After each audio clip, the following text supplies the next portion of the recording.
শিরোমণির সেই পুরনো রাস্তা দিয়ে রাতের পরে কেউ যায় না। আলামিন অবশ্য এসব বিশ্বাস করত না। সেদিন রাত 12টার শেষ বাসটা ধরতেই হবে, না হলে বাড়ি ফেরা অসম্ভব। বাসে উঠেই সে খেয়াল করল ভেতরে অদ্ভুত নীরবতা। ড্রাইভার মাথা নিচু করে বসে আছে, কন্ডাক্টর নেই। পেছনের সিটে শুধু একজন মহিলা, শাড়ি, লম্বা খোলা চুল, মুখ দেখা যায় না। বাস চলতে শুরু করল। আশেপাশে কোনো আলো নেই, শুধু কুয়াশা। হঠাৎ আলামিন বুঝতে পারল বাসটা তার স্টপেজ পার হয়ে গেছে।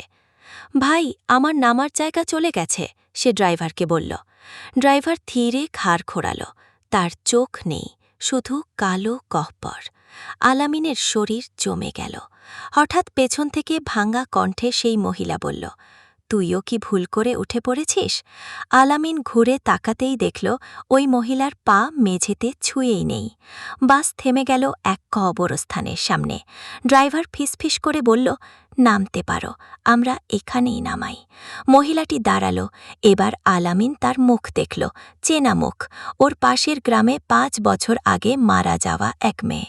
ভয়ে চিৎকার করে চোখ বন্ধ করল আলামিন। পরদিন সকালে মানুষ তাকে রাস্তার পাশে অজ্ঞান অবস্থায় পেল।